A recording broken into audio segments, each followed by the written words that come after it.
Welcome back for some heavy news from the sports field. Ravindra Jadeja expectedly turned out to be the biggest draw for the franchises, with Chennai Super Kings buying the young Indian all-rounder for a whopping $2 million in the players' auction for the 5th edition of the Indian Premier League. The 23-year-old, whose base price was $100,000, was in Chennai after the tiebreaker clause was invoked when two teams, Chennai Super Kings and the Deccan Chargers, bid the maximum for the Saurashtra player. Both the franchises were asked to bid a secret amount in the tiebreaker, and it was Chennai which managed to outbid Deccan in this.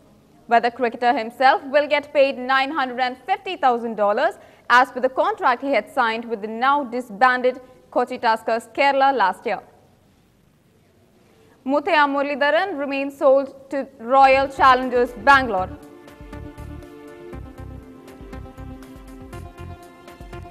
While Mahela Jayawardene is sold to the Delhi Daredevils.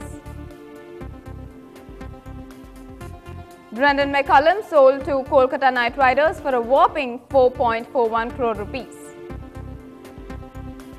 Herschel Gibbs sold to the Mumbai Indians for 24.5 lakh rupees. Bradley Hodge sold to the Rajasthan Royals for 2.3 crores. Parthiv Patel sold to the Deccan Chargers for 3.15 crores.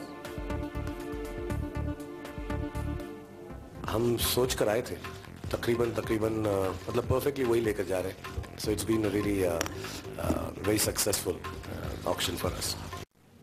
And Sahara India withdrew its sponsorship of the Indian cricket team and Pune Warriors today ahead of the IPL auction.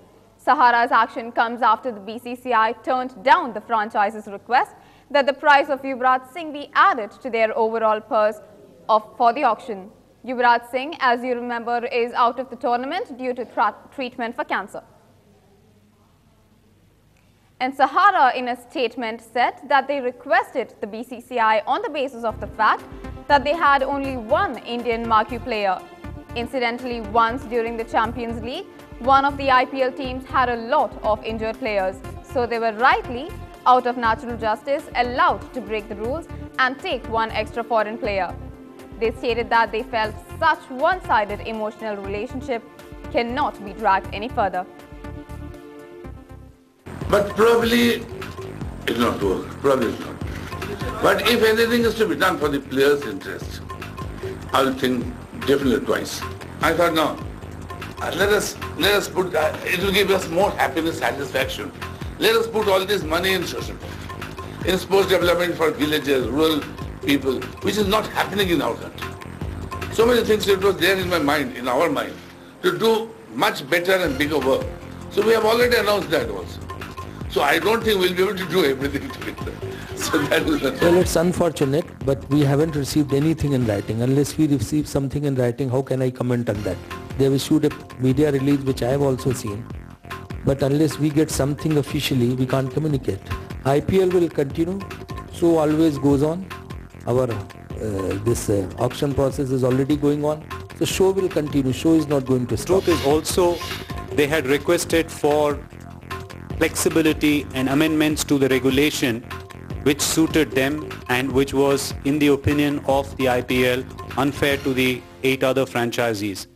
IPL was not prepared to make that exception to one franchise be sitting in the auction room with a much higher purse than every other franchise. It defeats the purpose of the regulation, which we rejected as a proposal that they offered. So they choose to act on this basis that it's unfortunate. You have more news coming up, but after a short break.